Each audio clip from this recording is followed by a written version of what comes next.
Hello everyone. I hope कि आप सब लोग अच्छे होंगे। तो आज हम लोग जो हम मार्क्स पढ़ रहे थे, कार्ल मार्क्स, उसी को आगे बढ़ाते हैं। तो हमने अभी तक डायलेक्टिक मटेरियलिज्म, हेगल से कंपैरिजन या इस तरह की चीज़ें देख ली हैं। तो अब हम देखते हैं the theory of historical materialism. किस तरह से उनका जो मटेरियलिज्म है, या कह सकते हैं कि जो हिस्ट्री को डिवाइड करने का आइडिया है, जिस तरह से हिस्टोरिकल आइडियलिज्म पे बेस्ड था हेगल का आइडिया, और मार्क्स ने इसको पलट के हिस्टोरिकल मटेरियलिज्म पे कर दिया, तो उसको देखते हैं। तो historical materialism is one of the similar contribution की एक तरह से एक बहुत ही हिंदी में हम कह सकते हैं एक मौलिक कंट्रीब्यूशन था कि जो अभी तक किसी और ने उस तरह का आइडिया नहीं दिया था। लोगों के पास वो उस आइडिया का सिंपैथेटिक या कह सकते हैं जो मानसिक या कह सकते हैं जो कह भावनात्मक अप्रोच तो था, लेकिन इसको साइंटिफिक तरीके से और मटेरियल कंडीशन पे डिपेंड करता है, इसका कोई रैशनल नहीं था। इसको एनालिसिस करने का या साइंटिफिकली ऑब्जर्व करने का कोई आइडिया नहीं था।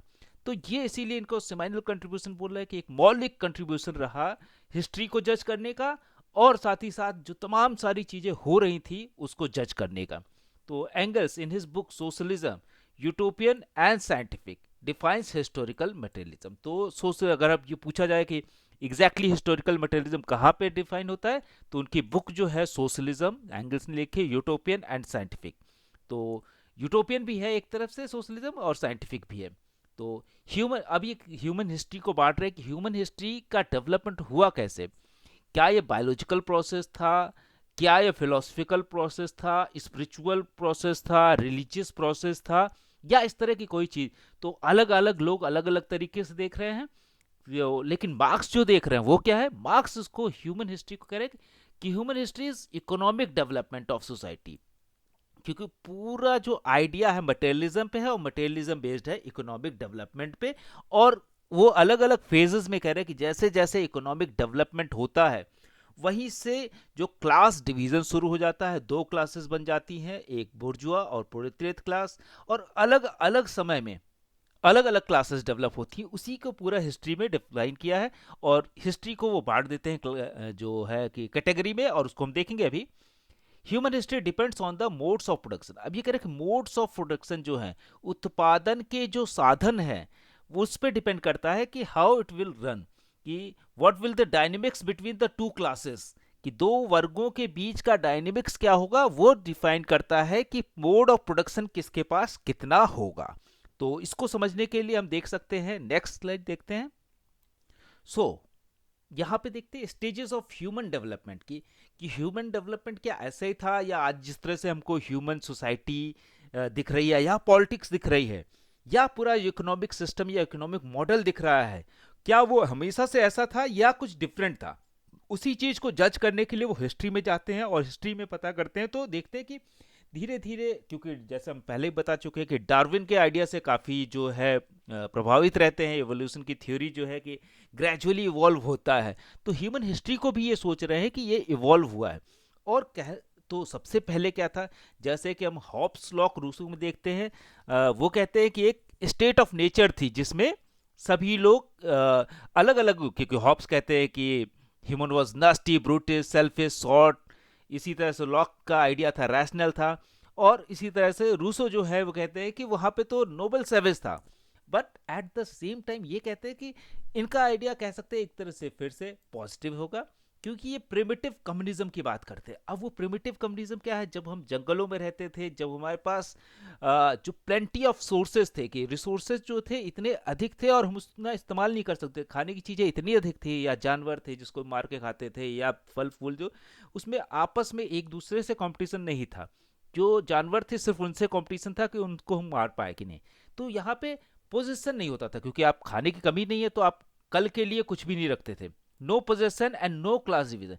और सभी लोग, अब ये नहीं कि कोई किसी के लिए काम करता था, सभी लोग अपने लिए काम करते थे। आप जितने भी बड़े हो जाए, जितने भी छोटे हो जाए, कोई अगर 100 किलो का भी है, कोई 20 किलो का भी है, तो सभी को अपने, क्योंकि उस समय का डिवीजन तो सिर्फ वेट पे हो सकता है।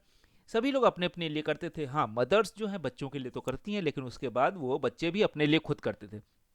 तो यूजली हम देखते हैं तो शिकार भी वो सभी लोग आप एक दूसरे, तो सारी चीज़ें जो थी, रिसोर्सेज जो थे, इक्वली डिस्ट्रीब्यूटेड थे, क्योंकि किसी का अपना तो था नहीं, सब कुछ नेचर का था, और नेचर की चीज़ों पे सबका इक्वल से होता था, और होता भी है अभी भी, अगर हम देखें तो होना भी चाहिए। ऑल आर इक्वल, कि अब इस कॉन्टेक्स्ट में सभी इक्वल थे, क्योंकि obviously when there is no position, तो कोई अमीर नहीं होगा, कोई गरीब नहीं होगा। जब हम कोई चीज़ इकट्ठा ही नहीं कर रहे हैं, कोई चीज़ रख नहीं रहे अपने पास, तो अमीर गरीब का क्लास डिवीजन नहीं था। तो no class division, primitive communism इसको बोला गया।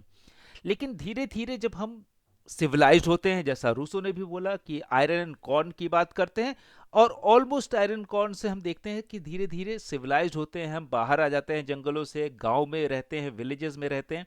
और उन विलेजेस के अंदर अगर देखें तो क्या हो रहा है कि अलग अलग लोग खेती कर रहे हैं, कॉर्न आयरन से हमारा पोजीशन बढ़ गया। अभी तक हम फल फूल जंगली जानवर खाते थे, उसको हम ज़्यादा दिनों तक पोजेस नहीं कर सकते थे, लेकिन अब क्या हम कॉर्न उगाने लगे, अनाज, जैसे ही अनाज आता है अनाज को हम ज़्यादा दिन तक प्रिक्योर कर सकते हैं, तो उसकी वजह से जिसके पास ज़्यादा अनाज है वो अमीर हो सकता है, जिसके पास कम अनाज है वो गरीब हो सकता है। तो पोजेसन जो आता है, जो इकट्ठा करने की प्रवृत्ति है, वहां से हम अमीर गरीब होने लगे। अब क्या हुआ कि सभी लोग, क्योंकि अभी तो शुरुआत है, तो सभी लोग खेती कर रहे हैं, लेकिन मान लीजिए किसी की खेती, मान लिया, और यूजुअली कहाँ होती है खेती, खेती हमेशा नदियों के किनारे होती थी। मान लीजिए एक फ्लड आया, तो यहाँ पे मेरा लैंड है, यहाँ पे आपका लैंड है, यहाँ पे किसी और का है, और फ्लड आया, हम तीनों की लैंड डूब गई और इन तीनों की बची रह गई।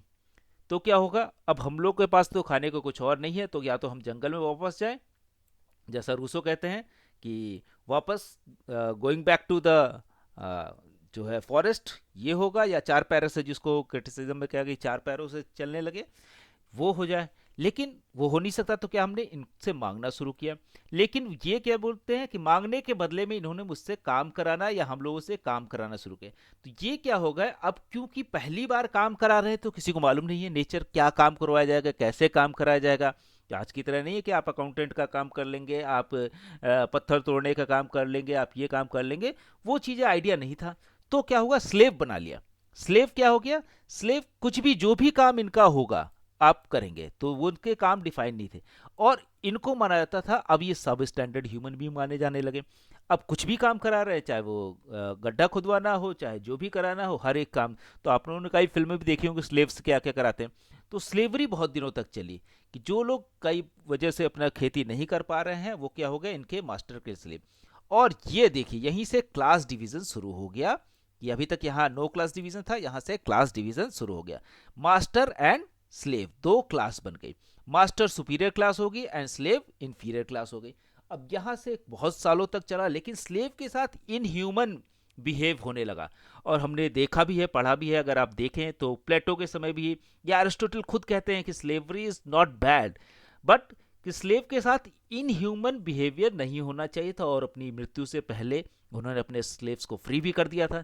तो ये सारी चीज़ें जो हो रही हैं, तो बहुत सालों तक चलती रही, और कह सकते हैं अलग अलग जो कॉन्टिनेंट थे उसमें, अमेरिका में तो इंडिपेंडेंस के बाद भी चलती रही, या इंडिया में भी ऑफिशियली स्लेवरी बहुत बाद में ख़त्म की जाती है, या स्लेवरी यूरोप में भी थी, ऑस्ट्रेलिया के अंदर बहुत सालों तक स्लेवरी, अभी तक कुछ सालों पहले तक चलती रही, कुछ डिकेड पहले।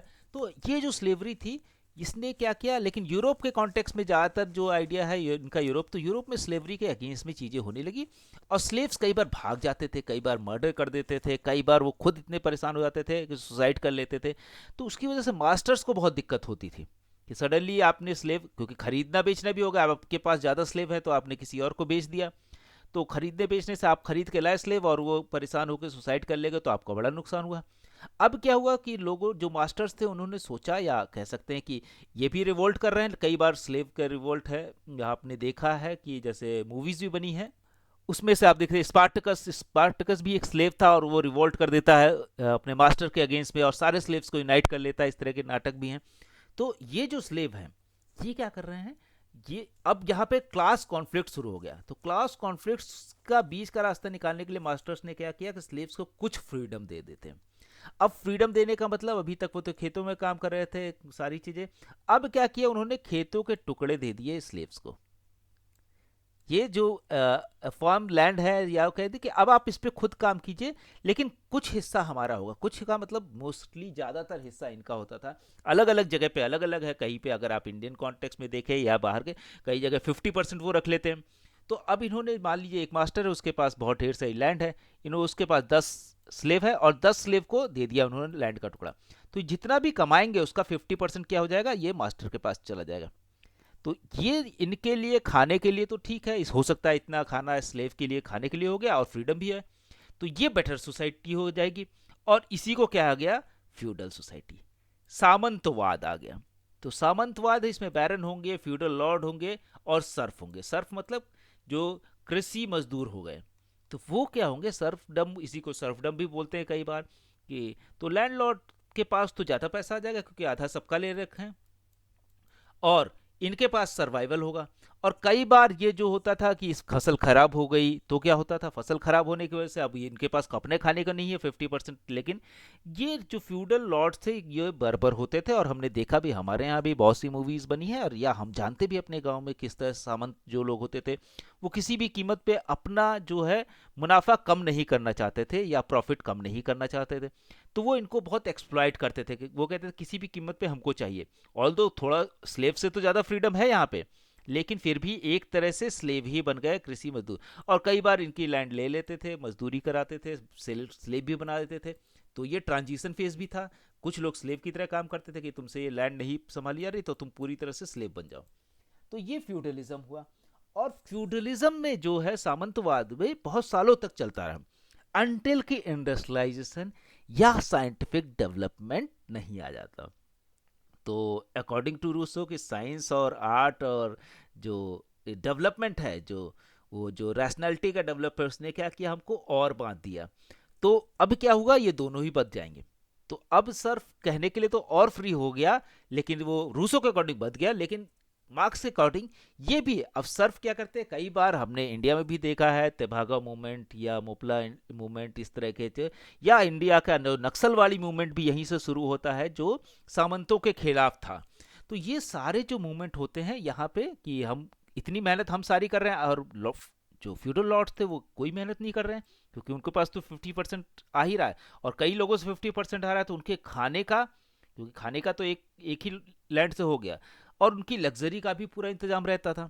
अब क्या हो रहा है कि ये जो सर्फ या जो मजदूर हैं, कृषि मजदूर हैं, वो क्या कर रहे हैं, कई बार रिवोल्ट कर गए। जब इनके पास अपने खाने का नहीं है तो रिवोल्ट कर दिया, लॉर्ड्स को मारना शुरू किया। तो और दूसरा यह है कि फ्यूडल लॉर्ड्स को प्रॉफिट भी कमाना ज़्यादा था। तो जैसे ही इंडस्ट्रियलाइजेशन आता है या जो कहते हैं साइंटिफिक डेवलपमेंट होता है, उसने चेंज किया, प्रॉफिट को और मैक्सिमाइज किया जा सकता है थ्रू इंडस्ट्रियलाइजेशन। अभी क्योंकि एक लैंड की लिमिट होती है, यहाँ जो प्रोडक्शन हो रहा है उस प्रोडक्शन को आप नेक्स्ट ईयर 2-4% बढ़ा सकते हैं, उसके बाद 2-4%, ऐसा नहीं कि आप नेक्स्ट ईयर 50% और उसके बाद 100% या उसके बाद बहुत ज़्यादा, तो आप बढ़ा नहीं सकते बहुत ज़्यादा। तो क्या होगा, एक टाइम के बाद क्या है, वो आपको करना पड़ेगा कि लिमिट कर देता है आपके प्रॉफिट को। अब यहाँ पे जो हो रहा है कि इंडस्ट्रियलाइजेशन के आने से क्या हुआ, प्रॉफिट की अनलिमिटेड हो सकता है, कि आप रातों रात 2-4 साल के अंदर सुपर रिच बन सकते हैं, 5 साल के अंदर दुनिया के सबसे अमीर आदमी बन सकते हैं, और ऐसे बहुत सी चीज़ें। लेकिन कोई फ्यूडल लॉर्ड कितनी मेहनत करे, कितना भी एक्सप्लॉइट करे, वो सुपर रिच नहीं बन सकता था।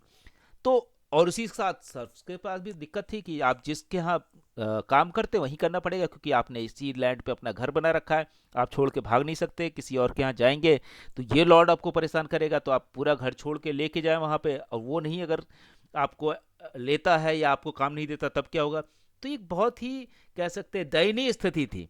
और इस दयनीय स्थिति से जो क्लास कॉन्फ्लिक्ट निकला, उस क्लास कॉन्फ्लिक्ट ने फिर से एक रेवोल्यूशन लाया मार्क्स के सेंस में, और वो आगे बढ़ा कैपिटलिज्म, या कह सकते हैं जो मॉडर्न इंडस्ट्रियलाइजेशन है। तो हम देख लेते हैं नेक्स्ट। तो ये कैपिटलिज्म आ गया। कैपिटलिज्म या हिंदी में कह सकते हैं पूंजीवाद। पूंजीवाद में क्या हुआ, दो वर्ग फिर से बढ़ गए, कैपिटलिस्ट एंड बुर्जुआ। बुर्जुआ प्रोलेटेरिएट, और जो दूसरा है वो प्रोलेटेरिएट, जिसको हम सर्वहारा कहेंगे या बुर्जुआ या पूंजीपति कहेंगे। तो ये जो वर्ग था, इसमें कुछ हद तक तो फ्रीडम भी मिलती है। कई बार अब इनका जो गोल था, फ्यूडल लॉर्ड्स के पास बहुत सारी चीज़ें बाउंडेशन थी और ये जो थे ये साइंटिफिक थे। तो फ्यूडल लॉर्ड्स जो होते थे या फ्यूडलिज्म जो तक सिस्टम था उसमें रिलीजन का, कल्चर का, इन सब चीज़ों का बहुत ज़्यादा बाउंडेशन था। रैशनल नहीं थे, साइंटिफिक नहीं थे। लेकिन कैपिटलिस्ट जो थे वो बड़े साइंटिफिक थे, रैशनल हो गए और प्रॉफिट को ही इन्होंने मेन मोटो बना लिया कि सिर्फ प्रॉफिट कमाना है।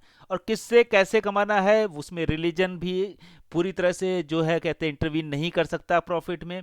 तो रिलीजन को उन्होंने साइड रखा।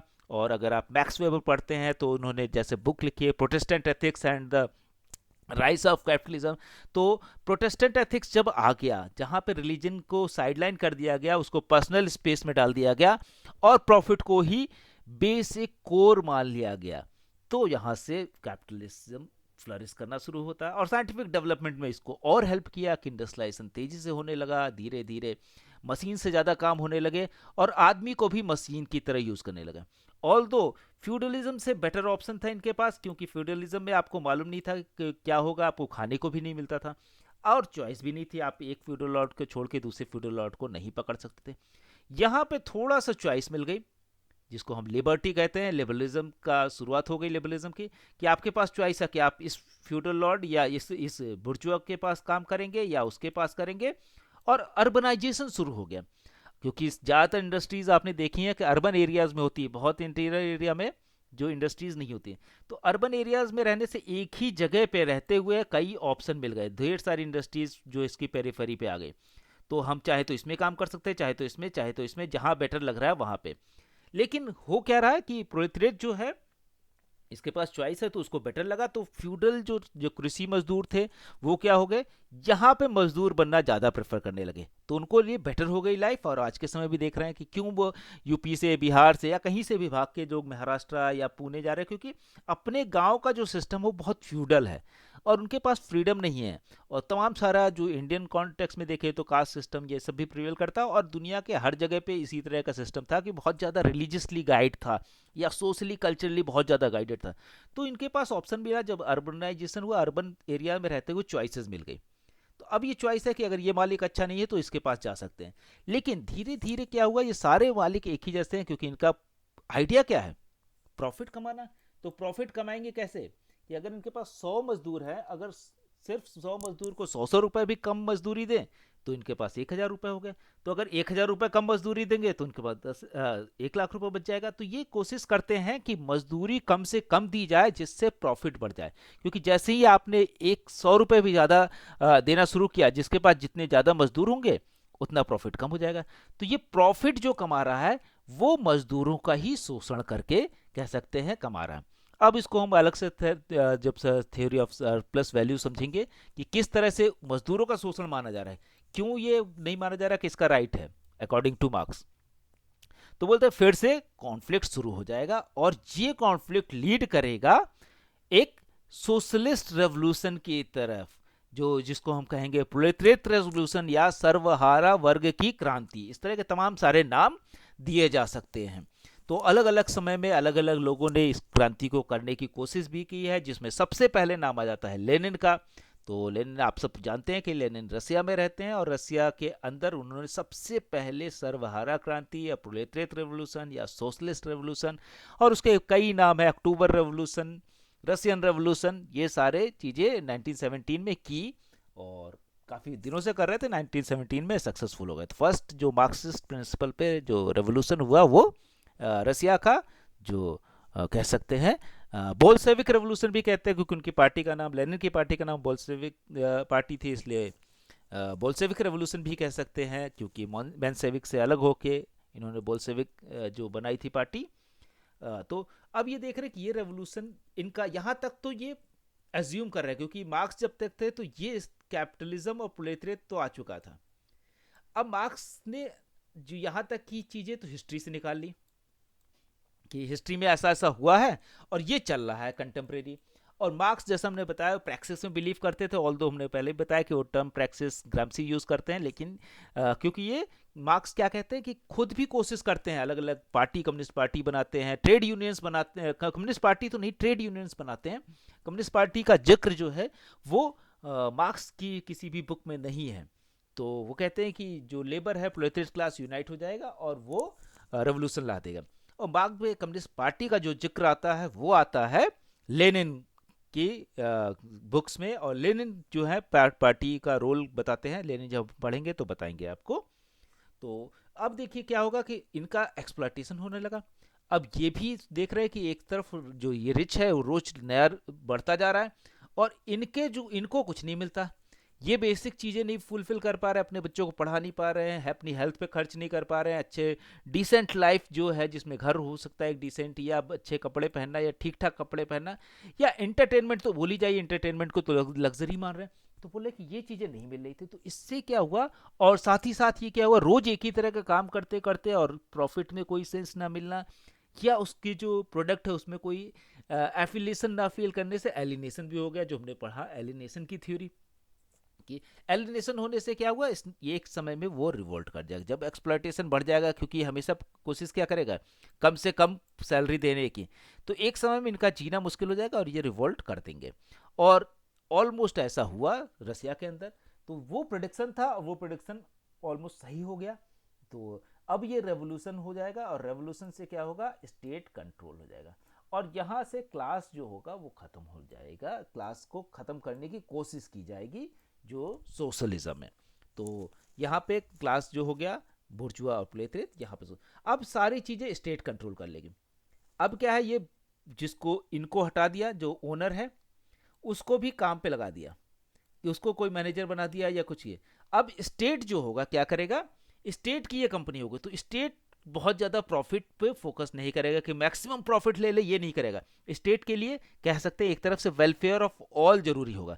तो अब इनकी सैलरी भी बढ़ जाएगी और इनकी थोड़ी सी कम हो जाएगी। इनका जो प्रॉफिट था लाखों करोड़ों में था, ये कम हो जाएगा, और ये क्या होगा, इनकी सैलरी डिसेंट हो जाएगी। तो आप देख सकते हैं जो स्टेट ओन्ड कंपनियां होती हैं, चाहे हमारी बैंक्स हों या उसमें देखेंगे, तो ये जो गैप होता है, जो सीईओ है या डायरेक्टर है और जो लोअर लेवल का कर्मचारी है, उसके बीच बहुत ज़्यादा नहीं होता है।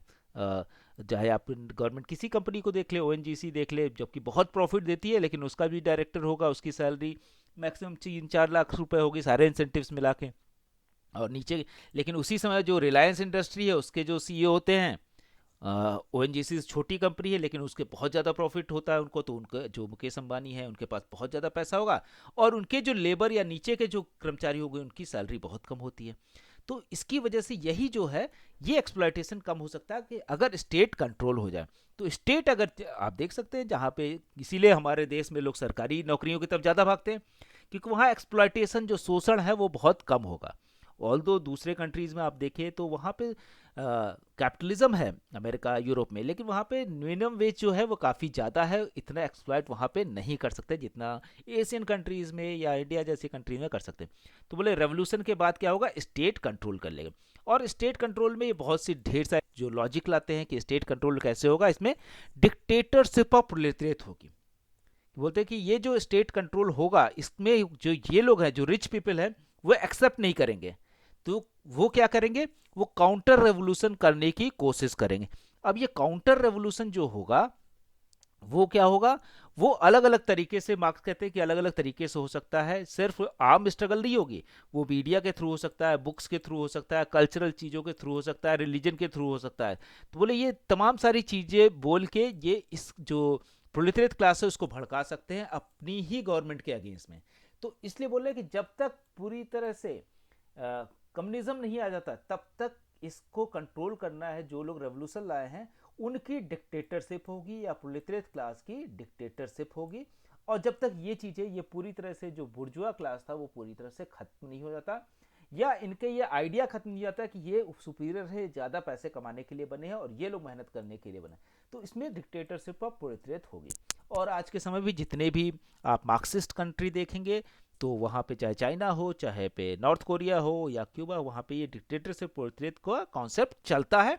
और वो कहते हैं कि तब तक चलेगा जब तक पूरी तरह से ये जो काउंटर रेवोल्यूशन करने वाले बुर्जुआ क्लास है वो खत्म नहीं हो जाता। जब ये लोग भी बिलीव करने लगे कि सभी का काम बराबर है और सभी को इक्वल सैलरी मिलनी चाहिए, तब हम ये डिक्टेटरशिप ऑफ प्रोलेटरिएट खत्म कर देंगे। और उसी समय जो फ्रीडम है, फुल एक्सेस मिल जाएगा, जैसे freedom of speech, freedom of expression या मीडिया का फ्रीडम, इस तरह की चीज़ें तभी मिलेंगी। अदरवाइज ये कह रहे हैं कि इनके पास पैसे हैं, इनके पास आइडियाज़ हैं, ये अगेंस्ट में काउंटर रेवोल्यूशन कर सकते हैं। तो मार्क्स इस चीज़ को पहले से बता के जाते हैं, इसीलिए आप देखेंगे तो उतना प्रेस फ्रीडम नहीं होती है कम्युनिस्ट कंट्रीज में जितनी। तो ये आइडिया ही है मार्क्सिज्म का। इसके बाद जो है, ये जो स्टेट कंट्रोल होगा, एक समय ऐसा आएगा कि धीरे धीरे सब लोग ये रियलाइज करने लगेंगे कि हाँ, सभी के काम के इक्वल इंपॉर्टेंस है और सभी अपना अपना कंट्रीब्यूशन करेंगे और कोई रिच एंड पुअर नहीं होना चाहिए। और उसी को कहते हैं क्लासलेस सोसाइटी आ जाएगी, और ये फिर से कम्युनिज्म आ जाएगा, क्योंकि इतना सबके पास होगा कि कोई किसी से लड़ेगा नहीं या कोई किसी की चीज़ नहीं, कि अपना अपना काम करेंगे। और यहाँ पे दो स्टेटमेंट्स भी आते हैं कि सोशलिज्म में जो आता है कि from each according to his ability, to each according to his work. तो मतलब है कि इसका कि आप हर व्यक्ति से उसके एबिलिटी के अकॉर्डिंग काम ले लीजिए। चाहे वो कोई मजदूरी कर सकता है तो मजदूरी कर लेगा, कोई सॉफ्टवेयर इंजीनियर होगा, कोई पेंटर होगा, कोई कुछ होगा, आप उसके एबिलिटी के अकॉर्डिंग उससे काम ले लीजिए। और जितने घंटे काम करता है, यहाँ पे क्वालिटी की बात नहीं, जैसा 8 घंटे काम कर रहा है तो उसको 8 घंटे की पेमेंट दीजिए, 4 घंटे कर रहा है तो 4 घंटे की दीजिए। और लगभग सोशलिज्म में सबकी सैलरी बराबर होगी। कोई ये नहीं कि प्रेसिडेंट है तो उसकी सैलरी ज़्यादा होगी, कोई लेबर है, ऑल दो थोड़ा सा डिस्क्रिमिनेशन होता है, लेबर की सैलरी सबसे अधिक होती है। बेसिक आइडिया मानाता है कि लेबर्स की वजह से ही जो है इंडस्ट्रीज चल रही हैं, मार्क्सिज्म का ये मानना है। और आप देख सकते हैं आज के समय में भी जो कैपिटलिस्ट हैं वो ये मानते हैं कि नहीं, उनके आइडियाज़ के बेसिस पे चल रही हैं, इन्वेस्टमेंट आइडियाज़ इनके बेसिस पे चल रही हैं। लेकिन ऑब्वियसली आज के समय अगर हम देखें कोरोना में कि सारे लोग तो वही हैं, सारे इन्वेस्टमेंट्स वही हैं, लेबर अगर अपने घर चला गया तो क्या होगा? लेबर अगर मेहनत करना छोड़ दे तो क्या होगा? क्या सिर्फ आइडियाज़ के बेसिस पे, मैनेजमेंट के बेसिस पे, कह सकते हैं इन्वेस्टमेंट के बेसिस पे, बिजनेस प्लान के बेसिस पे क्या बिजनेस कर लेंगे? तो अल्टीमेटली मार्क्स का भी आइडिया सही है कि लेबर जो है वो मेहनत करता है, इसलिए आपको प्रॉफिट मिलता है। तो लेबर की अब यहाँ पे क्लासलेस सोसाइटी बन जाएगी। ये कह रहे हैं कि जब सोशलिज्म आएगा तो कुछ सालों में, अब ये इन्होंने टाइम पीरियड नहीं दिया कितने साल, 100 साल, 500 साल के, 20 साल, 50 साल, क्योंकि हमने देखा है कि सोवियत यूनियन में 70 साल तक, या चाइना में पिछले लगभग 50 साल से चल रहा है। तो अभी पूरी तरह से तो कम्युनिज्म नहीं आया है। तो कम्युनिज्म लाने में कितना टाइम लगेगा, ये प्रैक्टिकली शायद जो आज के बाद जो थिंकर्स आएंगे, या हमारे जो नए थिंकर्स जो या जो रूल कर रहे हैं, जो स्टेट्स में अभी भी कम्युनिज्म है, वो देखते हैं कितने 100 सालों में ला पाते हैं पूरी तरह से कम्युनिज्म। मतलब सोशलिज्म है, कम्युनिस्ट पार्टी है, तो इसलिए हम उसको कम्युनिज्म बोल देते हैं, लेकिन कम्युनिज्म आया नहीं है दुनिया में कहीं भी। तो एंड ऑफ, अब कह रहे हैं कि जब क्लासलेस सोसाइटी रहेगी तो एंड ऑफ स्टेट हो जाएगा। बोले कि स्टेट की भी जरूरत नहीं होगी, क्योंकि सभी लोग आपस में मिलकर काम करेंगे। और कई बार स्टेट्स को बोलते हैं कि स्टेट इसलिए भी होता है कि आपका एक्सप्लॉयटेशन बना रहे, क्योंकि हम स्टेट दूसरे स्टेट से लड़ रहा है, इंडिया पाकिस्तान से लड़ रहा है, या चाइना, चाइना तो चलिए सोशलिस्ट, या किसी और से, पाकिस्तान अफगानिस्तान से, ईरान से बात कर रहा है, तो हम एक दूसरे से, ये जो क्लास है, जो प्रोलेटेरिएट क्लास है, वो क्या कर रही है, उस नाम पे अपने ही जो एक्सप्लॉइटर है उनका सपोर्ट करती है। कि अब इंडिया में अगर आज के समय देखें तो ऐसा नहीं कि पाकिस्तान इन मजदूरों को एक्सप्लॉइट कर रहा है, यही के लोग अपने ही मजदूरों को एक्सप्लॉइट कर रहे हैं। लेकिन मजदूरों को क्या लग रहा है कि हमारा स्टेट जो है इंडिया, वो पाकिस्तान से लड़ने चाहिए, पाकिस्तान। तो और सेम चीज़ पाकिस्तान के मजदूर भी यही सोच रहे हैं कि पाकिस्तान का जो मजदूर है वो सोच रहा है कि इंडिया हमारा दुश्मन है, जबकि असली एक्सप्लॉइटेशन उन्हीं के यहाँ के, वही उन्हीं के लोग कर रहे हैं। तो ये कह रहे हैं कि एक समय में जब क्लासलेस सोसाइटी हो जाएगी तो क्या होगा, वहाँ पे स्टेट्स की जरूरत ही नहीं पड़ेगी ना कंट्रोल करने की। जो भी इंडस्ट्री होगी, जितने लोग काम कर रहे हैं वो उनकी होगी, और उसका प्रॉफिट क्या होगा, इन्हीं का होगा, कोई और नहीं ले, स्टेट भी नहीं ले सकता है। सोशलिज्म में तो स्टेट के पास प्रॉफिट जा रहा है, लेकिन जब कम्युनिज्म आ जाएगा तो स्टेट भी नहीं लेगा, जिसने काम किया है उसके पास प्रॉफिट जाएगा। मान लीजिए एसबीआई है, तो एसबीआई में जो लोग काम कर रहे हैं उनकी मेहनत से जो प्रॉफिट मिला है वो उन्हीं पे शेयर हो जाएगा। तो इस तरह से, या कोई भी कंपनी, छोटी कंपनी हो बड़ी कंपनी हो, इससे और सबको लगभग बराबर ही मिलेगा। तो ऑलमोस्ट बराबर हो जाएगा, तो कह सकते हैं कि सब कुछ सबको बराबर मिलेगा। तो क्या हो गया, प्रिमिटिव कम्युनिज्म जैसी स्टेज आ गई, लेकिन ये मॉडर्न प्रिमिटिव कम्युनिज्म है, इसलिए इसको इन्होंने बोला कम्युनिज्म। तो ये सारे स्टेजेस जो हैं वो साइंटिफिकली एनालाइज करने के बाद ये बताते हैं। तो देख सकते हैं कि ऑब्वियसली यहाँ तक का जो आइडिया था वो उनका था, और उन्होंने जो प्रिडिक्शन किया तो कुछ हद तक यहाँ सोशलिज्म आया भी। ऐसा नहीं कि बहुत सालों बाद आया, 200-400 साल, जल्दी ही 100 साल के अंदर ही इनका जो आइडिया है सक्सेसफुल हो जाता है। तो इसलिए भी अपने आइडिया को ये साइंटिफिक बोलते हैं, और जो मार्क्सिस्ट हैं वो कहते हैं कि साइंटिफिक है, और उनका आइडिया है कि कुछ दिनों में ये होगा। तो चलिए आगे देख लेते हैं। So according to Marx the whole history is history of class struggle. कि अभी हमने देखा कि हर कि स्लेवरी से ही क्लास स्ट्रगल, प्रिमिटिव कम्युनिज्म में नहीं था और कम्युनिज्म में नहीं हुआ, अदरवाइज सारे स्टेजेस में क्लास स्ट्रगल हो रहा है। दो क्लासेस उन्होंने बांट ली। The economic structure of the society is the foundation of society, और इसी को ये कहते हैं दैट इज कॉल्ड बेस। तो बेस क्या होगा? इकोनॉमिक स्ट्रक्चर है, बेस हो गया।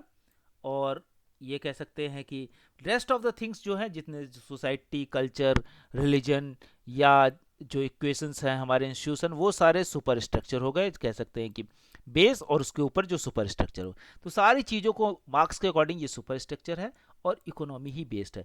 तो बेस के ऊपर ही सब कुछ, कि आप क्या सोचेंगे, आपका रिलीजन कैसा रहेगा, आप क्या सोचेंगे, आपका जेंडर इक्वेशन कैसा होगा, आप कितना एक कह सकते हैं साइंटिफिकली इनोवेशन करेंगे, या दूसरी चीज़ लिटरेचर कितना लिखेंगे, वो सारी चीज़ डिपेंड करती बेस पे, कि अगर आपकी इकोनॉमिक स्थिति अच्छी होगी तभी आप ये सारी चीज़ें कर पाएंगे।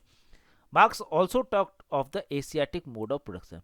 लेकिन कई बार ऐसा हुआ कि ये सारी चीज़ें यूरोप के लिए तो अच्छी थी, लेकिन इंडिया में हो क्या रहा था, इंडिया में क्योंकि कास्ट सिस्टम था, या एशिया के अंदर भी, पूरे एशिया में देखें एक तरह का कास्ट सिस्टम था, वहाँ पे जो पावरफुल था वो उसके पास पैसा नहीं था, क्योंकि ब्राह्मण जो था सबसे ऊपर है। तो ब्राह्मण सबसे ऊपर होने के बावजूद वो सबसे पावरफुल है, और इसके पास पैसा नहीं, इकोनॉमिक पावर ना होने के बावजूद ये सबसे पावरफुल था। छत्री, उसके पास भी इकोनॉमिक पावर बहुत ज़्यादा नहीं थी, लेकिन ये रूलर था तो इसलिए उसके पास भी पावर ज़्यादा थे। वैसे जिसके पास सबसे अधिक पैसा था वो थर्ड नंबर पे आ गया। और जो शूद्र था उसमें तो कह सकते हैं मार्क्स सही है कि शूद्र जिसके पास पैसा भी नहीं है, सर्विस कर रहा है, और ये सबसे नीचे भी है। तो यहाँ पे थोड़ा सा मार्क्स का आइडिया फेल होता है, और मार्क्स उसको ऑब्जर्व करते हैं, तो देखते हैं कि नहीं ये तो। और इसके लिए इन्होंने एक पेपर लिखा, एशियाटिक मोड ऑफ प्रोडक्शन, और उस प्रोडक्शन में बोला कि हाँ इंडिया जैसे कंट्री, या इंडिया को ये ऑब्जर्व करके बताया कि एशिया में ये फिलॉसफी थोड़ा सा अलग है। और ग्रामसी इसको बाद में हेजिमनी की थ्योरी लाते हैं कि हेजिमनी जिसकी होगी उसके पास ज़्यादा पावर होगी। तो हेजिमनी कोई जरूरी नहीं है, सिर्फ इकोनॉमी पे आए। तो बेस एंड जो सुपर स्ट्रक्चर का कॉन्सेप्ट है, ग्रामसी उसको चैलेंज करते हैं, ऑल्दो मार्क्स भी अपने आप को सुधारते हैं थोड़ा। Distinguish between base and super structure, जो हमने बात कर ली कि हमेशा ये क्या कहते हैं, base and super structure. Base क्या है? इकोनॉमी, एंड सुपर स्ट्रक्चर क्या है? Rest of the things. जो भी है, आप कुछ भी हो रहा है क्योंकि वो इकोनॉमी पे डिपेंड कर रहा है। आप ये सोच पा रहे हैं, आप पढ़ रहे हैं, आप मार्क्स को पढ़ पा रहे हैं, क्योंकि आप इकोनॉमिकली इन्फ्लुएंशियल होंगे तभी आप पढ़ पा रहे हैं। बहुत गरीब होंगे तो मार्क्स को आप पढ़ नहीं सकते। और उसके बहुत सी चीज़ें कि आप एक तो ऑनलाइन नहीं पढ़ सकते, दूसरा आप एमए नहीं कर सकते, या ज़रूरत ही नहीं पड़ेगी, आप मजदूरी कर रहे होते। तो इकोनॉमी पे कह रहे हैं कि सुपर स्ट्रक्चर, सब कुछ जो है डिपेंड करता है सुपर स्ट्रक्चर पे। तो नेक्स्ट देख लेते हैं। तो देख लेते हैं थ्योरी ऑफ क्लास वॉर, जो हमने बोला कि हर समय एक क्लास वॉर चलती रहेगी, जिसको हम क्लास स्ट्रगल भी कह सकते हैं। इन कम्युनिस्ट मैनिफेस्टो, तो कम्युनिस्ट मैनिफेस्टो लिखा उन्होंने कि मार्क्स और एंजल्स ने मिलकर लिखा था कम्युनिस्ट मैनिफेस्टो, जिसमें बताते हैं कि क्या क्या करेंगे, किस तरह से होना चाहिए अगर कम्युनिज्म आता है, या उनका जो ट्रेड यूनियन थी उसमें वो बताते हैं कि किस तरह से हमको काम करें। The history of all hitherto existing society is the history of class struggle. कहते हैं कि अभी तक की जितनी भी हिस्ट्री है, तो उन्होंने बता भी दिया था, वो कम्युनिस्ट मैनिफेस्टो में भी लिख देते हैं कि, और ये स्टेटमेंट पूछा भी जाता है किस जगह पे लिखा है, कि दास कैपिटल में है, कि कम्युनिस्ट मैनिफेस्टो में है, या एशियाटिक मोड ऑफ प्रोडक्शन में। तो आप याद रखेंगे कम्युनिस्ट मैनिफेस्टो में मार्क्स एंड एंजल्स ने लिखा था कि अभी तक की जो हिस्ट्री है वो क्लास स्ट्रगल की हिस्ट्री है। In the capitalist society class differentiation is most clear, कि सबसे अधिक क्लियर जो होगा, क्योंकि फ्यूडलिज्म में या स्लेवरी में, मास्टर में तो उतना क्लियर नहीं था, क्योंकि ये गैप धीरे धीरे बढ़ता जाएगा। स्लेवरी और मास्टर में कब था, यहाँ पे कह सकते इतना होगा, और यहाँ पे तो अनलिमिटेड है, कि एक तरफ कहते हैं कि जेफ बेजो होंगे और एक तरफ उनके यहाँ काम करने वाला, उसका बहुत ज़्यादा डिफरेंस है, मतलब अनंत कह सकते हैं, उसको आप देख ही नहीं पाएंगे कि कितना डिफरेंस है। और अगर आप लोगों ने देखा है द पैरासाइट, अभी जिसको ऑस्कर मिला है, उसको देखेंगे तो उसको एंडिंग जो है उसमें भी इसी तरह दिखाया गया है कि वो कहते हैं कि अगर आप मेहनत करेंगे तो वो घर खरीद सकते हैं जिसमें उसका बाप कैद होता है। लेकिन बोलते हैं उसको मेहनत करने में लगभग, अगर मेहनत करके वो कमाएगा तो लगभग 500 साल लग जाएंगे। तो कोई भी आदमी 500 साल जिंदा नहीं रहता, और मेहनत का मतलब मेहनत करने से नहीं मिलेगा, कुछ और करना पड़ेगा आपको, या तो करप्शन करना पड़ेगा या फिर किसी को एक्सप्लॉइट करना पड़ेगा। सिर्फ मेहनत करने से आप उतना बड़ा घर नहीं खरीद सकते। तो वो फिल्म इसीलिए बहुत अच्छी मानी गई है कि उसमें इतनी ढेर सारे लेयर्स हैं। उसको आप देखेंगे कि कौन है पैरासाइट, किस तरह से पैरासाइट है। तो पैरासाइट मूवी आप लोग जरूर देखिए।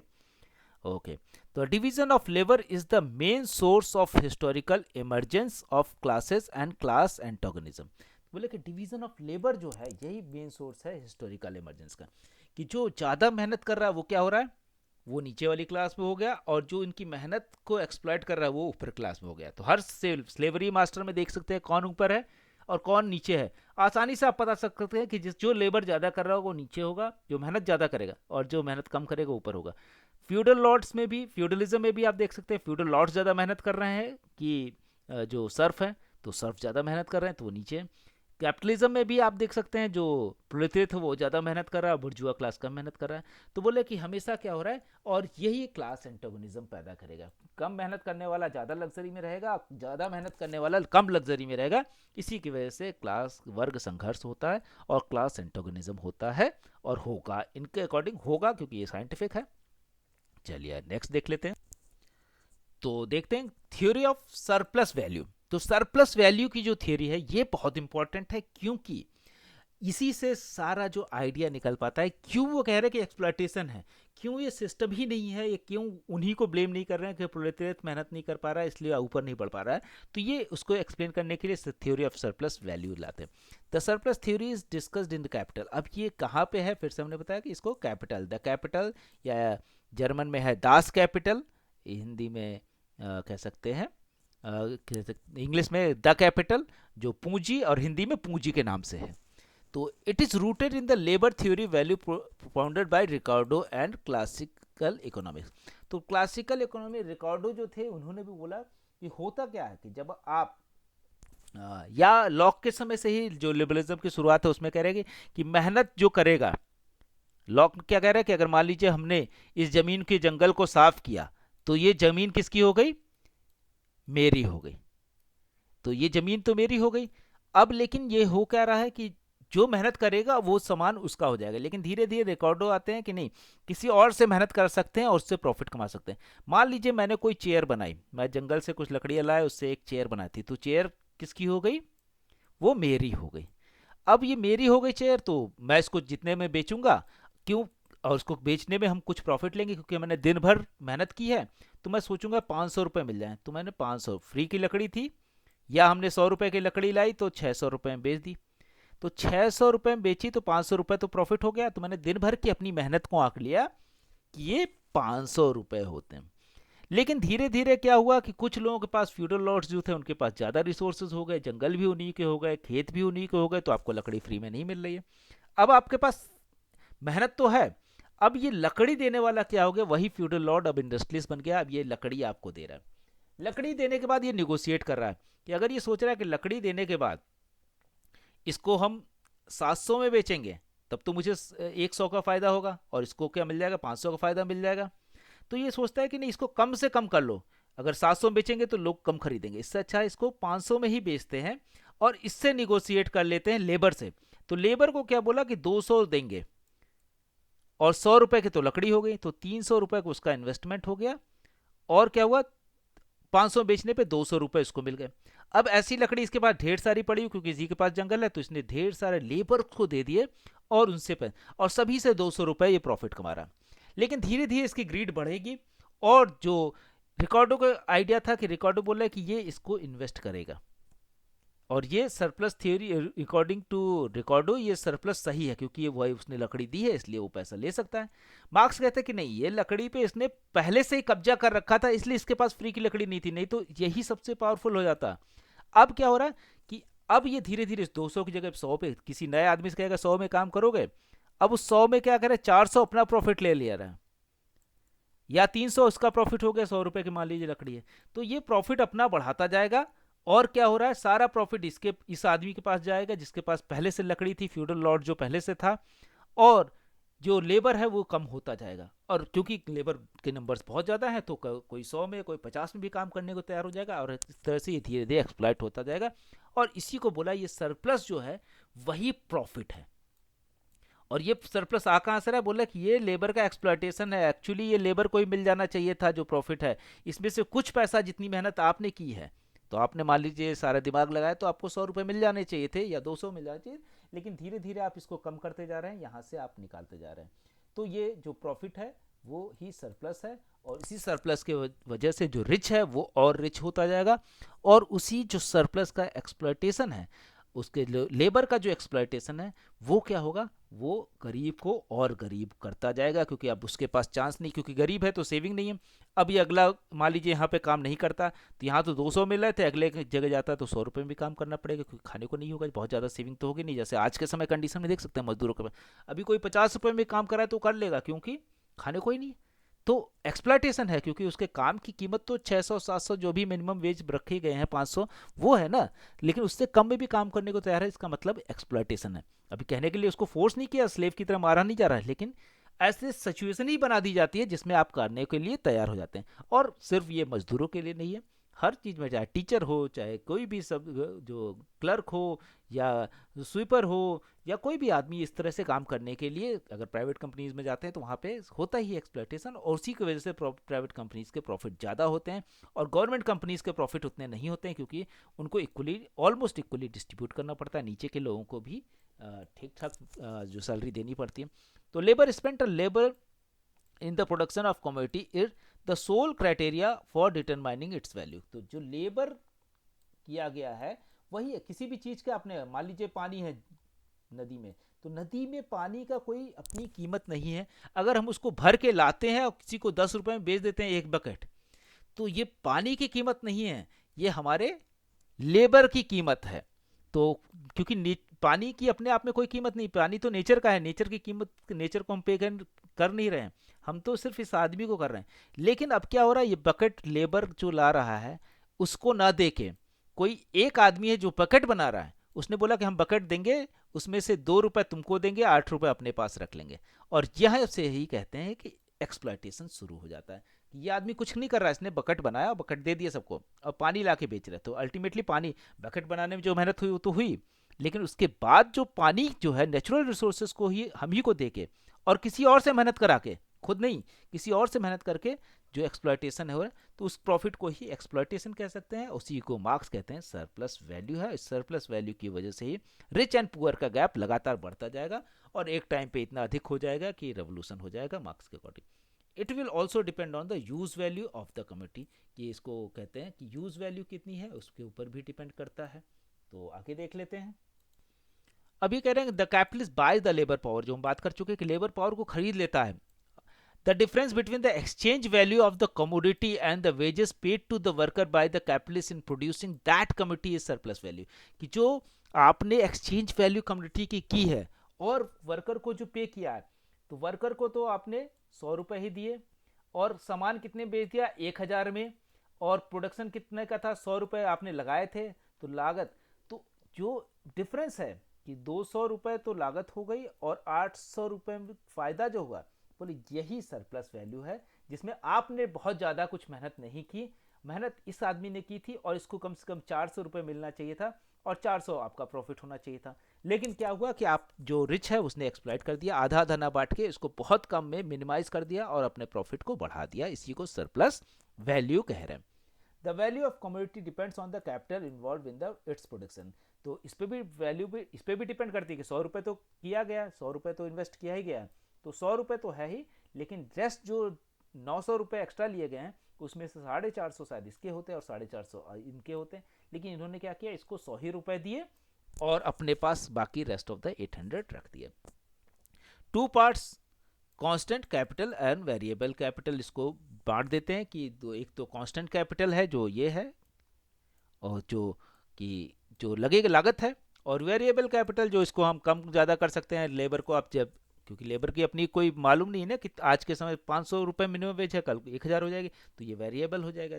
तो और अलग अलग जगह पे अलग अलग आप दे रहे हैं तो लेबर, और अगर वही काम खुद करे तो आपको एक्सपेक्टेशन होती है कि हमको ज़्यादा से ज़्यादा मिले। अगर हमने खुद चेयर बनाई तो मैं सोचूंगा कि 1,000 में बिक जाए, मैं लेकिन वही मैं दूसरे से भी बनवाऊंगा तो उसको 200 ही दूंगा।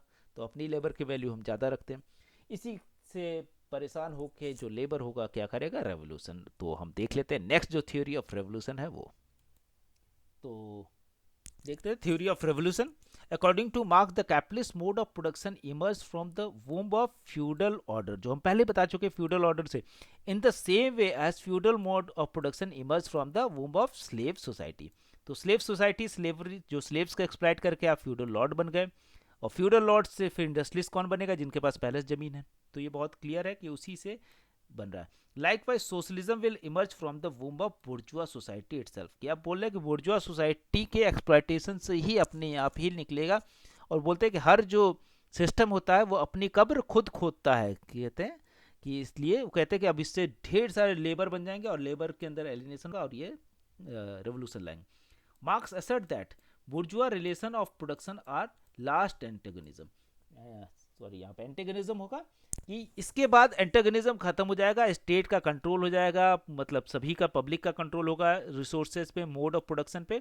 तो यहाँ पे एंटेगोनिज्म, तो ये लास्ट चल रहा है उनके अकॉर्डिंग उस समय, क्योंकि वो जब तक जिंदा थे तो उनको लग रहा था ये लास्ट फेज है। इसके बाद जो आएगा वो आएगा सोशलिज्म ही आएगा।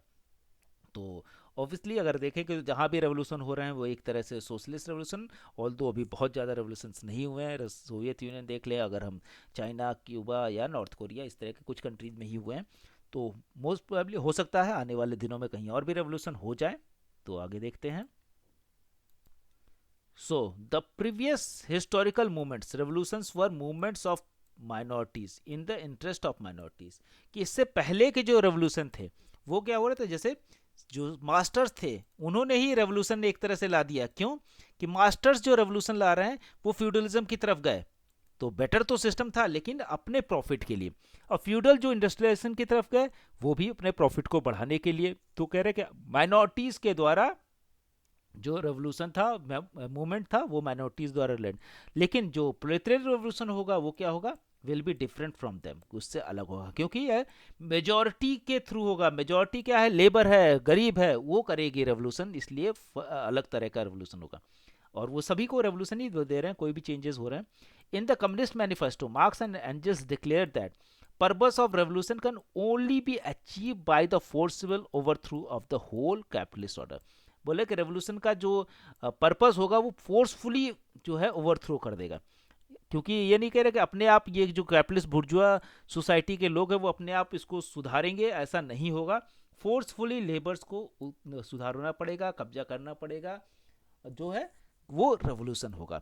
ऑल दो बहुत से लोग इसको फोर्सफुली को वायलेंस के भी रखते हैं, कुछ लोग कहते हैं कि वायलेंस के बिना भी हो सकता है, और अलग अलग जगह पे होता भी है। कहीं पे बिना फोर्सफुली तो होता है लेकिन वायलेंस जरूरी नहीं है, क्योंकि जनता सड़कों पे निकल आई या इस तरह के प्रोटेस्ट करने लगती है उसकी वजह से भी। तो फोर्सफुली का मतलब वायलेंट और नॉन वायलेंट दोनों हो सकता है, और वायलेंस को लेके बहुत ज़्यादा चिंतित नहीं रहते कि वायलेंस हो भी सकता है और नहीं भी हो सकता। इसके बाद देख लेते हैं डिक्टेटरशिप ऑफ प्रोलेटरिएट, जो हम बता चुके हैं आपको कि डिक्टेटरशिप ऑफ प्रोलेटरिएट का मतलब सर्वहारा वर्ग की तानाशाही होगी, जिसमें हमने बोला था कि क्योंकि जो काउंटर रेवोल्यूशन करेगा जो बुर्जुआ क्लास है उससे। In the critique of Gotha programme, तो ये कहाँ पे लिख रहे हैं, Gotha critique of Gotha programme इनका जो पेपर है। He clarified that between the capitalism and communism there will be revolutionary transformation, की कुछ एक रेवोल्यूशनरी ट्रांसफॉर्मेशन होगा। This transformation will take to form of dictatorship of proletariat, के बोल रहे हैं कि ये जो सर्वहारा वर्ग की तानाशाही होगी, जब समाजवाद आ जाएगा, जो सोशलिज्म होगा उसमें सर्वहारा वर्ग की तानाशाही होगी। क्योंकि बोले कि अगर आपने फ्रीडम दे दी तो आपके ही टूल, जो कल्चर है, रिलीजन है, या इस तरह के तमाम सारे जो सॉफ्ट टूल, हमेशा आर्म स्ट्रगल नहीं, वो भी यूज़ करके आपको पलट सकते हैं, क्योंकि वो लोग बहुत तेज हैं। तो कह रहे कि डिक्टेटरशिप को तानाशाही यूज़ करनी पड़ेगी। In which proletariat will control the state power, जो हमने बताया कि स्टेट पावर को प्रोलेटरिएट कंट्रोल करेगा, सर्वहारा करेगा।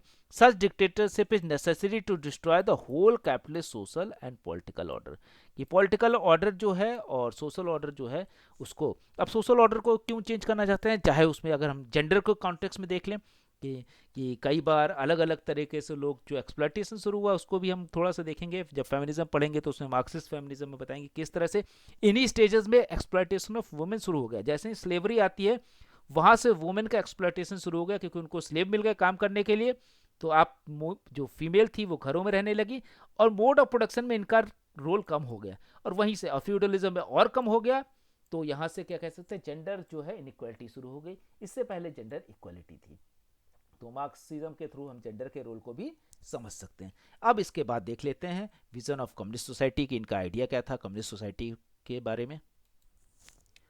तो देखते हैं vision of communist society. In communist manifesto Marx and Engels argued that communist have no interest separate and apart from the interest of the proletariat whole, कि कम्युनिस्ट जो है उनका कोई और इंटरेस्ट नहीं हो सकता, जो लेबर्स का या प्रोलेटारिएट जो सर्वहारा वर्ग का इंटरेस्ट है वही उनका भी इंटरेस्ट है। तो कम्युनिस्ट का कोई और आइडियल सोसाइटी या इस तरह की चीज़ों का इंटरेस्ट अलग अलग नहीं हो सकता। तो कम्युनिस्ट का कोई भी कम्युनिस्ट है तो उसका आइडिया क्या होगा, उसको सर्वहारा वर्ग के बारे में ही सोचना पड़ेगा। In his economic and philosophical manuscript, Marx defined communism as a positive evolution of private property। बोले ये सारी प्रॉब्लम कहाँ से आ रही, प्राइवेट प्रॉपर्टी। जब आपका अपना कुछ होगा ही नहीं तो आप करप्शन नहीं करेंगे, आप दूसरी चीजें नहीं करेंगे। और ऑलमोस्ट आप देख सकते हैं, इसको हमने सिमिलरली देखा था प्लेटो के आइडिया में कि कम्युनिज्म ऑफ, प्लेटो थोड़ा सा और भी आगे जाते हैं, कम्युनिज्म ऑफ वाइफ्स की भी बात करते हैं, प्राइवेट प्रॉपर्टी के साथ साथ वाइफ्स भी जोड़ देते हैं। लेकिन ये वाइफ्स को तो नहीं जोड़ते, प्राइवेट प्रॉपर्टी का एवोल्यूशन ये चाहते हैं कि जब प्राइवेट प्रॉपर्टी खत्म हो जाएगी तो लोग करप्शन या दूसरी चीजें एक्सप्लॉयटेशन नहीं करेंगे। So in critique of Gotha programme Marx talks of two stages of communist society, कि बोले कि दो स्टेजेस होंगी कम्युनिस्ट सोसाइटी में, जो साम्यवादी सोसाइटी होगी उसमें क्या हुआ।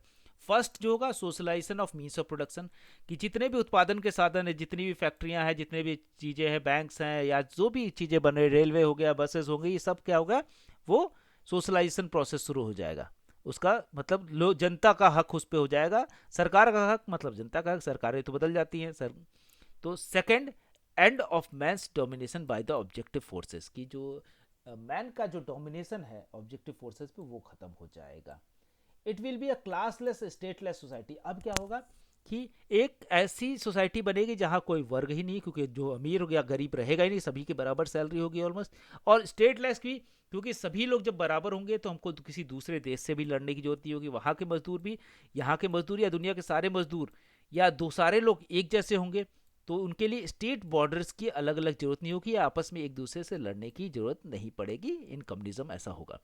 Disappearance of social division of labour, कि डिवीजन ऑफ लेबर जो है वो सोशल वो खत्म हो जाएगा। और आइडियल कम्युनिज्म में वो कह रहे हैं कि एक ही आदमी जब जिसको मन करेगा वो काम करेगा। कि वो कहते भी है कि मैं सुबह में, जैसे यहाँ पे लिखा है, to hunt in the morning, कि वो सुबह मॉर्निंग में हंट करेगा, fish in the afternoon, afternoon में फिशिंग भी वही कर लेगा, rear cattle in the evening. तो ये जर्मन आइडियोलॉजी में इनकी बुक जो है उसमें लिखते हैं कि एक ही आदमी अलग अलग समय में अलग अलग काम करेगा, उसका जो मन करेगा वो करेगा, और उस तरह से वो सभी चीज़ों में कंट्रीब्यूट करेगा। कि आज इसका फिश पकड़ने का मन है तो फिश पकड़ के खा लेगा। ऐसा नहीं कि अलग अलग जो डिवीज़न ऑफ लेबर है, कि फिश पकड़ने वाला फिश लाएगा, दूध वाला दूध लाएगा। तो हम सभी लोग कुछ ना कुछ अपना अपना काम करेंगे, हम अपने से चेयर बना लेंगे, हम अपने से खाना बना लेंगे, ये सब चीज़ें करेंगे। और ये आइडियल कम्युनिज्म में होगा, जहाँ पे जो कह सकते हैं प्रिमिटिव कम्युनिज्म में, जहाँ पे सभी लोग सब कुछ काम कर रहे थे या अपना खाने का खुद ढूंढ रहे थे, उसी तरह से एक आइडियल सिचुएशन होगी। और बहुत से लोग इसको यूटोपिया भी कहते हैं। और इसी के साथ ही हम देख सकते हैं कि इवेल्युएट कैसे करते हैं इनकी जो थ्योरी है उसको हम आगे देख लेते हैं। तो इवेल्यूशन भी जरूरी है, कि मूल्यांकन इनका बहुत इवेल्युएट करना है। कि और अलग अलग बहुत से लोग इनको पॉजिटिवली और नेगेटिवली दोनों तरफ से आता है। एक तरफ से आइडियल जो मार्क्सिस्ट है वो आइडियलिज्म की तरह, आइडियल की तरह देखते हैं, और जो कैपिटलिस्ट हैं या जो रिजिड हैं, जो लोग जो कंजर्वेटिव हैं, जो रिलीजियस ज़्यादा हैं, वो उनको एक एंटोगनिस्ट की तरह देखते हैं, कई बार उनको डेविल की तरह भी देखते हैं। तो हम देख लेते हैं इवेल्युएशन का। तो मूल्यांकन हमारा मार्क्स का, his idea have acquired the status of powerful ideology. ये इसमें तो कोई डाउट नहीं है कि इतनी पावरफुल आइडियोलॉजी है कि पूरी दुनिया में जब भी, अगर हम वर्ल्ड वॉर के बाद देखें या मार्क्स के आने के बाद से ही आप देखेंगे, तो मार्क्स के आइडिया के बाद लगातार मार्क्सिस्ट इंटेलेक्चुअल है, और लेनिन के आने के बाद तो एक स्टेट बन जाता है, और उसके बाद जो डेवलपमेंट होता है पूरे वर्ल्ड में अगर हम देखें तो, चाहे वो कोल्ड वॉर हो, चाहे आर्म रेस हो, चाहे स्पेस रेस हो, चाहे साइंटिफिक डेवलपमेंट हो, या लिटरेचर से लेके तमाम सारी चीज़ों का डेवलपमेंट बहुत तेज़ी से होता है, तो इसमें एक कह सकते हैं हिज राइटिंग और so voluminous it means different things to different people. एक तो हाँ थोड़ी सी प्रॉब्लम है कि बहुत ज़्यादा इन्होंने, क्योंकि बहुत ज़्यादा थियोरेटिकल थे और बहुत बड़े इकोनॉमिस्ट भी माने जाते हैं, और देख सकते हैं कि सोशल चीज़ों पे भी बात करते हैं, रिलीजन पे भी इनका आइडिया जो है, कह सकते हैं कि जो कि इनका स्टेटमेंट है कि religion is the opium of masses, धर्म जो अफीम की तरह है। तो उसके जो धार्मिक लोग हैं बहुत ज़्यादा, वो भी इनसे थोड़ा सा चिढ़ते हैं या नफरत करते हैं, और जो कैपिटलिस्ट हैं वो तो करेंगे ही क्योंकि उनके अगेंस्ट में बोल रहे हैं। तो according to Althusser, early Marx is humanist philosopher और later Marx is an economist and revolutionary. तो अल्थुजर जो है इसको अर्ली मार्क्स या यंग मार्क्स भी कहते हैं। तो यंग मार्क्स का आइडिया कि पहले वो ह्यूमनिस्ट, क्योंकि हेगल से प्रभावित होते हैं, और तमाम सारे जो समाजवाद के उस समय जो थिंकर्स थे, जो आइडियाज चल रहे थे, उससे प्रभावित होते हैं कि हाँ इतना अधिक एक्सप्लॉयटेशन नहीं होना चाहिए। लेकिन धीरे धीरे जब अपनी साइंटिफिक चीज़ों को बढ़ाते हैं और रिकॉर्डो और उस समय जो लिबरलिज्म को एनालाइज करते हैं, उसको थेरेटिकली और कैलकुलेटिवली जो कैलकुलेट करके निकालते हैं इन सब चीज़ों को, इसीलिए पढ़ना भी मुश्किल है। जैसे लिखा है वॉल्यूमिनस है, बहुत ज़्यादा लिखा इन्होंने, और इसको पढ़ना अलग अलग लोगों के लिए अलग अलग मीनिंग निकल आता है। तो किसी के लिए बहुत अच्छा है, किसी के लिए गड़बड़ है। तो इसीलिए मार्क्सिस्ट भी जो होते हैं उनमें भी अलग अलग सेक्ट है। अगर आप देखेंगे, लेनिस्ट अलग हो गए, ट्रॉट्स्काइस्ट अलग हो गए, माओइस्ट अलग हो गए। तो आज के समय अगर हम देखें तो किम इल सुंग जैसे लोग जो हैं, जो नॉर्थ कोरिया के फाउंडिंग फादर थे, उनका भी एक आइडियोलॉजी है। या इंडियन मार्क्सिस्ट भी अलग अलग हैं। तो क्योंकि सेम बुक से अलग अलग इंटरप्रिटेशन निकल सकता है, इतना अधिक इन्होंने लिखा है और इतने अधिक मीनिंग, हिडन मीनिंग भी है, तो वो देख सकते हैं। अब हम देखते हैं कि लेटर मार्क्सिस्ट, हमने बात कर ली, रेवोल्यूशनरी भी हैं, क्योंकि खुद भी रेवोल्यूशन लाने की कोशिश करते हैं, इसीलिए लगातार इनको भगाया जाता है। जर्मनी से फ्रांस जाते हैं, फ्रांस से इंग्लैंड जाते हैं, ऑल दो इंग्लैंड में ये रहते हैं लेकिन बहुत बुरी हालत में रहते हैं, और एंजल्स ना मिलते तो शायद इनको आगे हम पढ़ भी नहीं पाते, क्योंकि ये लिख ही नहीं पाते। तो सबाइन सबाइन कॉल्ड मार्क्सिज्म अ यूटोपिया, कि एक तरह का यूटोपिया, आदर्श राज्य की बात कर रहे हैं, but generous and human one. बोले कि आदर्श राज्य की तो है, लेकिन एक उदार और मानवतावादी आदर्शवाद है। ऐसा नहीं कि किसी और से ब्रूटल हो या इस तरह की चीज़ें नहीं है। सबाइन के अकॉर्डिंग ये बहुत मानवतावादी। Berlin says Marxism a rigid framework of determinism, और इसको डिटर्मिनिस्टिक फिलोसफी भी कहते हैं, क्योंकि मार्क्सिज्म मानते हैं कि डिटरमाइन कर देते हैं कि इकोनॉमिक बेस है, बाकी सारी चीज़ सुपर स्ट्रक्चर है। या जिस तरह से कहते हैं कि सोशलिज्म आएगा ही या कम्युनिज्म आएगा ही, ये इनएविटेबल है, जिसको टाला नहीं जा सकता, ये साइंटिफिक थ्योरी है, इसलिए इसको तो इस तरह से डिटर्मिनिज्म में बिलीव करते हैं। प्लेमेंजा कहते हैं distinguish between German Marxism and Russian communism. अभी कहते हैं कि जर्मन मार्क्सिज्म जो था वो थोड़ा सा अलग था, क्योंकि रशियन कम्युनिज्म जो है ये यहाँ पे पार्टी आ गई थी, कम्युनिस्ट पार्टी इसका इमरजेंस हो गया। कम्युनिस्ट पार्टी को होल सोल कह सकते हैं, केयर टेकर ऑफ प्रोलेटेरिएट मान लिया गया। ऑल दो यहाँ पे अगर रोजा लग्जमबर्ग को देखे तो उनके ओपिनियन अलग थे। रोजा लग्जमबर्ग चाहते थे कि रेवोल्यूशन जो है प्रोलेटेरिएट जो लेबर है वही लाए। तो ये कॉन्फ्लिक्ट हमेशा से रहा है, या विद इन मार्क्सिज्म भी। तो रशियन कम्युनिज्म ही आज के समय में अगर हम देखें तो लेनिन का जो पार्टी का आइडिया है वही पूरी दुनिया में रेवोल्यूशन ला रहा है। जो खुद जो प्रोलेटेरिएट क्लास है अभी तक रेवोल्यूशन नहीं लाया। पार्टीज का रोल बहुत ज़्यादा इंपॉर्टेंट हो गया है, कम्युनिस्ट पार्टीज का। Harrington portrayed Marx as a being an excellent critique of capitalism, but unable to provide a detailed alternative to it. तो जो हैरिंगटन है ये क्रिटिसाइज भी कर रहे हैं कि बहुत अच्छा क्रिटिक किया है कैपिटलिज्म की, किस तरह से एक्सप्लॉइट करता है, क्या है, इसको थ्योरेटिकली बता दिया, कैलकुलेटिव करके मैथमेटिकली बता दिया। लेकिन अल्टरनेटिव जो है वो थोड़ा सा वेग है, क्योंकि प्रोलेटेरिएट रेवोल्यूशन कर लेगा और सर्वहारा वर्ग की क्रांति, डिक्टेटरशिप ऑफ प्रोलेटेरिएट हो जाएगा।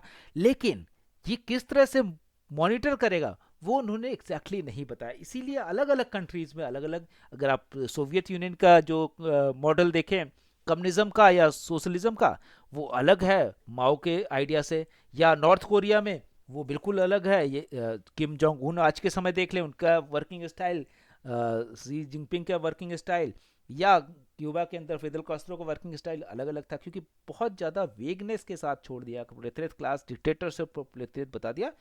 तो इसका एक फ़ायदा भी हो सकता है कि जो नए रूलर है वो देख सकते हैं, वो सोचते हैं कि हम किसी भी तरह कर सकते हैं। तो यहाँ पे अपनी बात ख़त्म करते हैं, और मार्क्सिज्म ऑब्वियसली आज के समय में भी उतना ही आइडियल बना है। और इस कोरोना क्राइसिस के बाद बहुत से ये लोग सोच रहे हैं कि शायद अब फिर से मार्क्सिज्म तेज़ी से बढ़ेगा, क्योंकि लोगों के पास खाने को नहीं है, तो रेवोल्यूशन या इस तरह की चीज़ें या वेलफेयर के बारे में कैपिटलिस्टों को सोचना ही पड़ेगा। और शायद लेबर की कीमत को भी समझ पाएंगे, क्योंकि बिना लेबर के आप प्रॉफिट नहीं कमा सकते। इन सब चीज़ों के साथ ही हम अपनी बात ख़त्म करते हैं। Thank you, thank you very much. पढ़ते रहिए, और आप कुछ पूछना हो तो पूछ भी सकते हैं। थैंक यू, और टेक केयर। सभी लोग अपना ध्यान दें।